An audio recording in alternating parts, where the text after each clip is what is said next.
இன்னொன்று முக்கியமாக குறிப்பிட வேண்டியது என்னென்னு நீங்கள் பார்க்க வேண்டியது, இதில் பர்மிஷன் கேட்டது காலையில் 3லேருந்து மதியம் 3லேருந்து 10 மணி வரைக்கும் தான் பர்மிஷன் அந்த இடத்துக்கு கேட்டிருந்தது. அந்த தமிழக வாழ்வுரிமை கட்சி ட்விட்டரில், அவங்க ஹெட் குவார்ட்டர்ஸ் ட்விட்டரில் 12 மணிக்கு வருவாருன்னு போட்டிருந்தாங்க.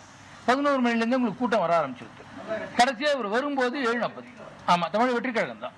என்ன, கடைசியாக இவங்க வரும்போது 7:40 ஆகிடுச்சு. அதனால் காலையில் 11-12லேருந்து சேர்ந்த கூட்டம் அங்கேயே இருந்தது. அவங்களுக்கு போதுமான அளவு தண்ணி, சாப்பாடு இதெல்லாம் இருக்காது இந்த வெயில் நிலைமையில். அது ஒரு முக்கியமான பாயிண்ட்டு. இதில் யாரையும் குறை சொல்கிறதுங்கிறத விட ஃபேக்ட் நம்ம சொல்ல வர்றது எல்லாமே ஒரு factual position. Twitter handle 12 o'clock வராங்கிறதுனால மக்கள் வந்துக்கிட்டே இருந்தாங்க. ரெண்டாவது பாயிண்ட் நீங்கள் பார்க்கணும் என்னென்னா, அவர் வரும்போது வரவேற்பு ஒரு இடத்துல நடக்குது, அங்கேருந்தே கூட்டம் பின்னாடியே வருது. அங்கேருந்து கூட்டம் வரும்போதே ஊருக்குள்ளே ரொம்ப கஷ்டப்பட்டு போலீஸ் தான் அழித்து கொண்டு வராரு.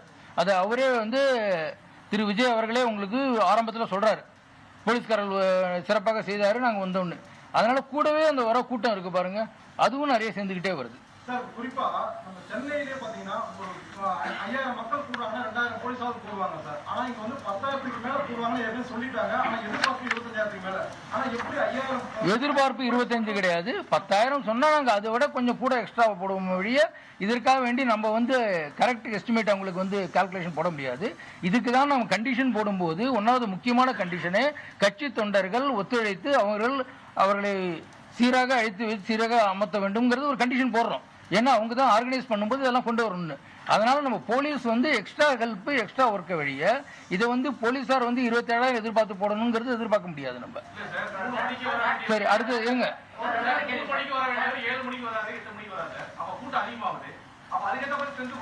அதுக்கு அந்த ஊர்ல போலீஸ் நீங்க ரிசர்வா பக்கத்துல கொண்டு வந்து ஆயிரக்கணக்கில் வச்சுக்க முடியாது.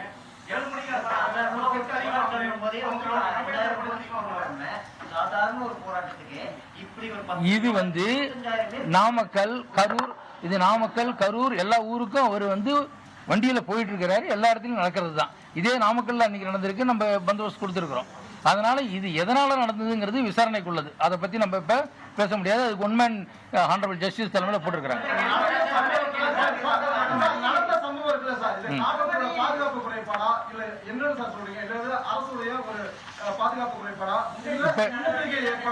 இப்பொழுது விசாரணை நடந்திருக்கு, ஒன்மேன் கமிஷன் போட்டிருக்கிறாங்க. அதனால இப்பொழுது அதை பத்தி பேச முடியாது.